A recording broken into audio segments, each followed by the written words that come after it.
بسم اللہ الرحمن الرحیم۔ علامہ ابواللیث رحمۃ اللہ علیہ آپ فرماتے ہیں کہ ساتویں آسمان پر اللہ تعالیٰ کے کچھ ایسے فرشتے ہیں کہ اللہ تعالیٰ نے جب سے انہیں پیدا فرمایا ہے وہ حالت سجدہ میں ہیں اور وہ قیامت تک سجدے میں ہی رہیں گے۔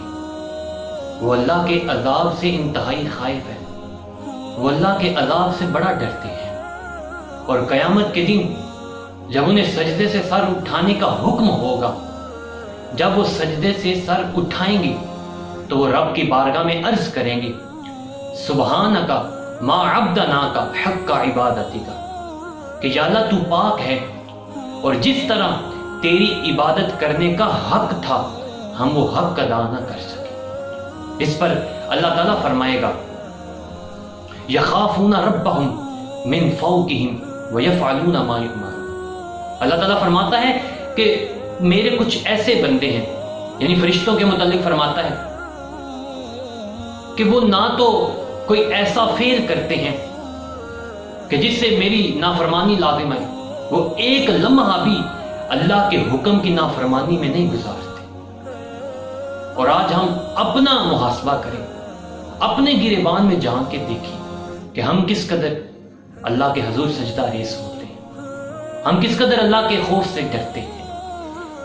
حضور علیہ السلام نے فرمایا جب کوئی شخص اللہ کے خوف سے کانپتا ہے تو اس کے بدن سے گناہ ایسے جھڑتے ہیں جیسے درخت کو ہلانے سے اس کے پتے جھڑتے ہیں، ویسے اس کے جسم سے گناہ جھڑتے ہیں۔ اور ایک اور مقام پر حضور علیہ السلام نے فرمایا کہ اللہ فرماتا ہے کہ میں اپنے کسی بندے پر دوہرا امن اور دوہرا خوف جمع نہیں کرتا، اپنے کسی بھی بندے پر دوہرا خوف اور دوہرا امن میں جمع نہیں کرتا۔ اس کا کیا مطلب ہوا؟ فرمایا اگر کوئی دنیا میں رہ کر میرے احکامات پر عمل کرتا ہے، میری نافرمانی نہیں کرتا، میرا خوف رکھتا ہے، تو فرمایا میں اسے قیامت کے دن بے خوف کر دوں گا۔ اور اگر کوئی دنیا میں رہ کر دنیا کی عیش و عشرت میں زندگی گزارتا ہے، دنیا کی رنگینیوں میں کھو کر زندگی گزارتا ہے، تو فرمایا آخرت میں میں اسے عذاب میں مبتلا کروں۔ اللہ نے فرمایا کہ میں اپنے کسی بھی بندے پر دوہرا خوف اور دوہرا امن جمع نہیں کرتا۔ ایک اور مقام پر اللہ تعالیٰ نے فرمایا فلا تخشوا الناس واخشونی، فرمایا تم دنیا سے نہ ڈرو بلکہ مجھ سے ڈرو، دنیا سے نہ ڈرو بلکہ اللہ سے ڈرو۔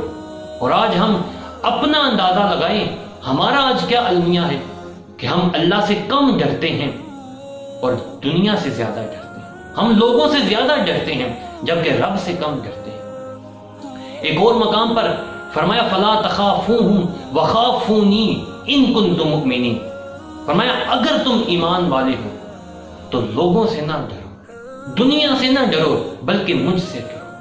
فلا تخافوہم وخافونی، لوگوں سے نہ ڈرو مجھ سے ڈرو اگر تم ایمان والے۔ اللہ تعالیٰ سے دعا ہے کہ اللہ تعالیٰ ہمیں اللہ کا خوف عطا فرمائے اور سر بسجود ہونے کی